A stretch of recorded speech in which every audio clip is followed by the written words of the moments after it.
चतुर्थोध्याय। इंद्रादि देवताओं द्वारा देवी की स्तुति।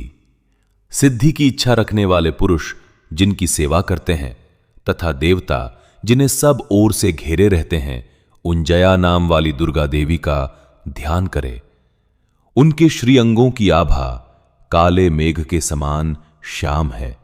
वे अपने कटाक्षों से शत्रु समूह को भय प्रदान करती हैं।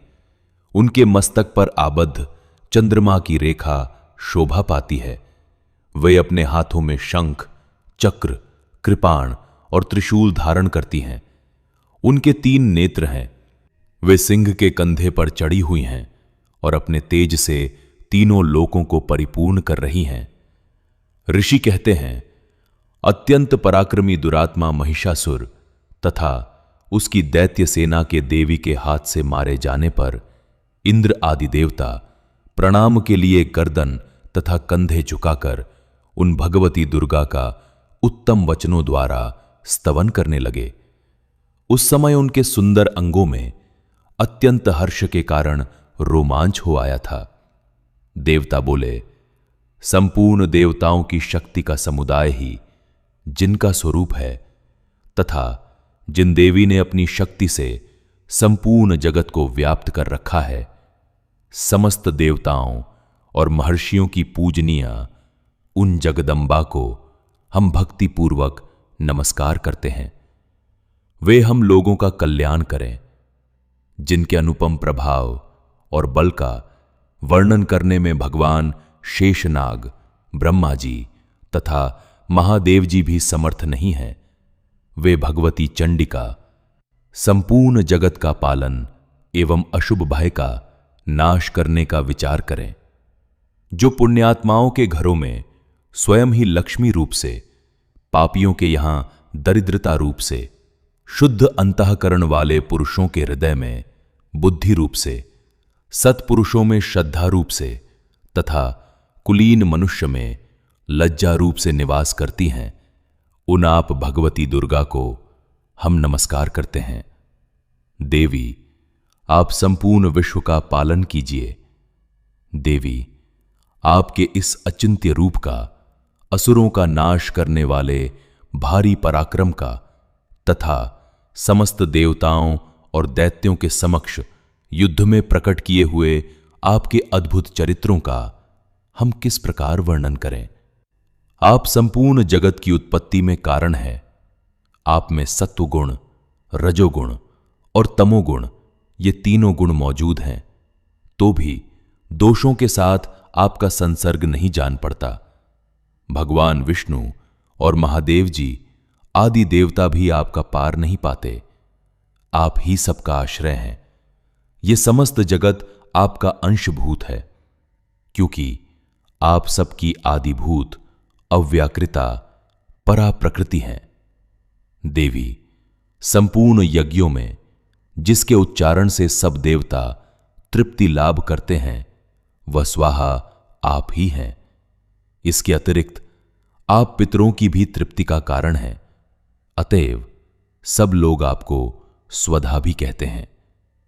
देवी, जो मोक्ष की प्राप्ति का साधन है, अचिंत्य महाव्रत स्वरूपा है, समस्त दोषों से रहित, जितेंद्रिय, तत्व को ही सार वस्तु मानने वाले तथा मोक्ष की अभिलाषा रखने वाले मुनिजन जिसका अभ्यास करते हैं, वह भगवती पराविद्या आप ही हैं।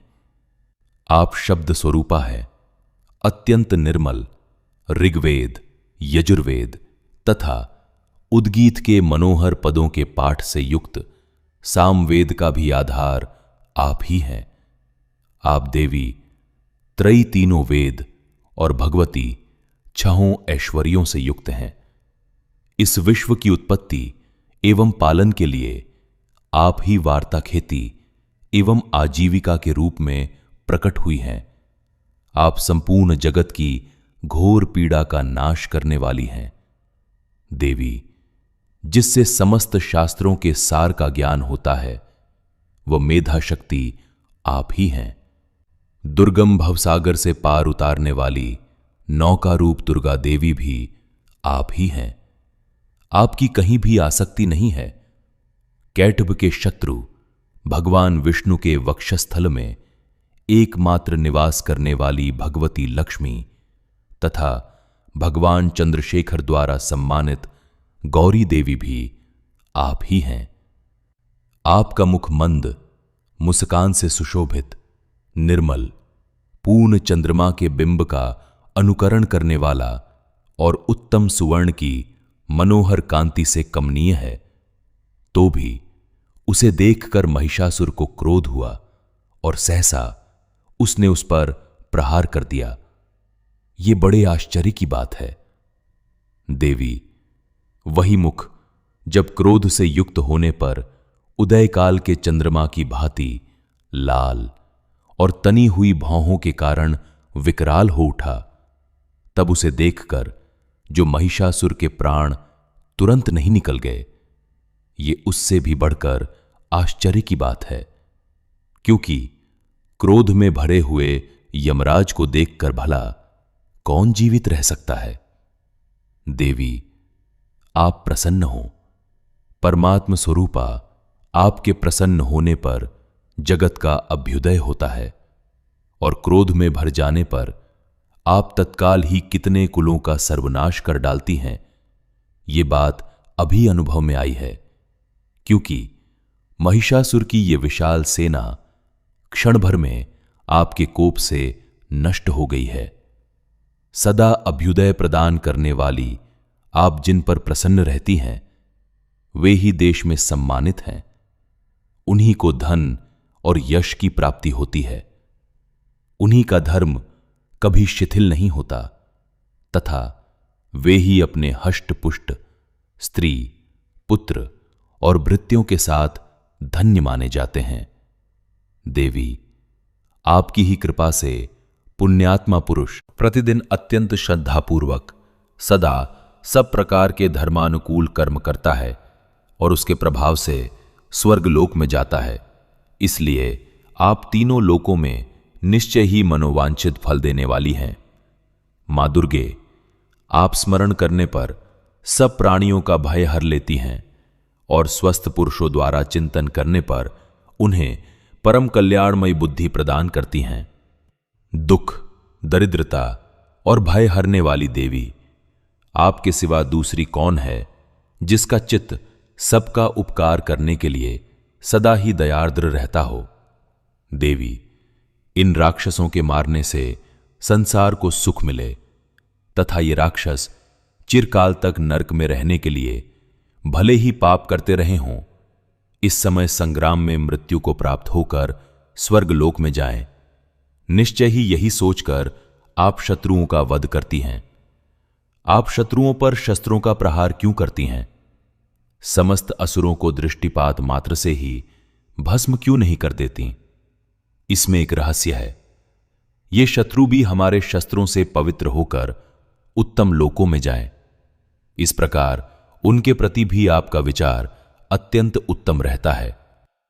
खड्ग के तेजह पुंज की भयंकर दीप्ति से तथा आपके त्रिशूल के अग्रभाग की घनीभूत प्रभा से चौंधियाकर जो असुरों की आंखें फूट नहीं गईं, उसमें कारण यही था कि वे मनोहर रश्मियों से युक्त चंद्रमा के समान आनंद प्रदान करने वाले आपके इस सुंदर मुख का दर्शन करते थे।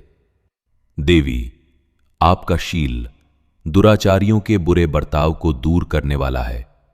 साथ ही ये रूप ऐसा है जो कभी चिंतन में भी नहीं आ सकता और जिसकी कभी दूसरों से तुलना भी नहीं हो सकती, तथा आपका बल और पराक्रम तो उन दैत्यों का भी नाश करने वाला है जो कभी देवताओं के पराक्रम को भी नष्ट कर चुके थे।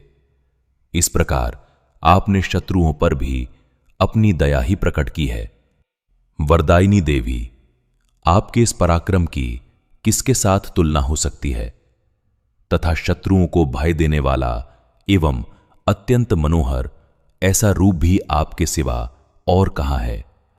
हृदय में कृपा और युद्ध में निष्ठुरता, ये दोनों बातें तीनों लोकों के भीतर केवल आप में ही देखी गई हैं। माता, आपने शत्रुओं का नाश करके इस समस्त त्रिलोकी की रक्षा की है, उन शत्रुओं को भी युद्ध भूमि में मारकर स्वर्गलोक में पहुंचाया है तथा उन्मत्त दैत्यों से प्राप्त होने वाले हम लोगों के भय को भी दूर कर दिया है। आपको हमारा नमस्कार है। देवी, आप शूल से हमारी रक्षा करें। अंबिके, आप खड्ग से भी हमारी रक्षा करें तथा घंटा की ध्वनि और धनुष की टंकार से भी हम लोगों की रक्षा करें।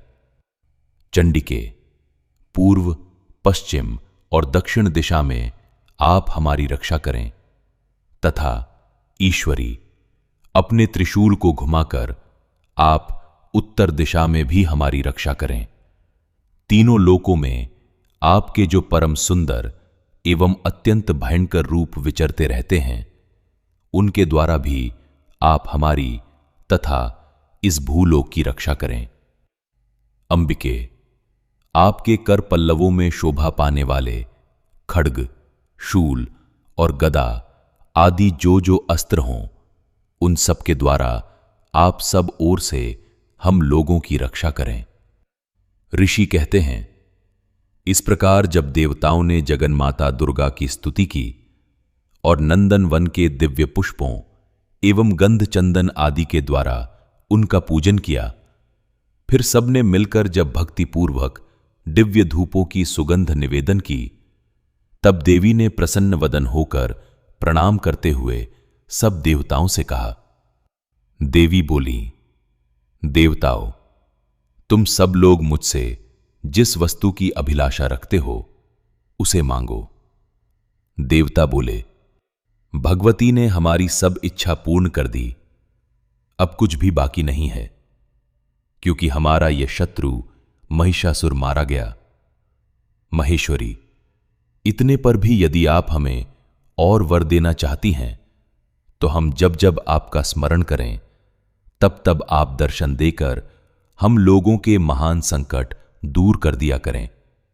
तथा प्रसन्नमुखी अंबिके, जो मनुष्य इन स्तोत्रों द्वारा आपकी स्तुति करे, उसे वित्त, समृद्धि और वैभव देने के साथ ही उसकी धन और स्त्री आदि संपत्ति को भी बढ़ाने के लिए आप सदा हम पर प्रसन्न रहें। ऋषि कहते हैं, राजन, देवताओं ने जब अपने तथा जगत के कल्याण के लिए भद्रकाली देवी को इस प्रकार प्रसन्न किया, तब वे तथास्तु कहकर वहीं अंतर्धान हो गईं। भूपाल, इस प्रकार पूर्व काल में तीनों लोकों का हित चाहने वाली देवी जिस प्रकार देवताओं के शरीरों से प्रकट हुई थीं, वह सब कथा मैंने कह सुनाई। अब पुनः देवताओं का उपकार करने वाली वे देवी दुष्ट दैत्यों तथा शुंभ निशुंभ का वध करने एवं सब लोकों की रक्षा करने के लिए गौरी देवी के शरीर से जिस प्रकार प्रकट हुई थीं, वह सब प्रसंग मेरे मुंह से सुनो। मैं उसका तुमसे यथावत वर्णन करता हूं। इस प्रकार श्री मार्कंडेय पुराण में सावर्णिक मन्वंतर की कथा के अंतर्गत देवी महात्म्य में शक्रादिस्तुति नामक चौथा अध्याय पूरा हुआ।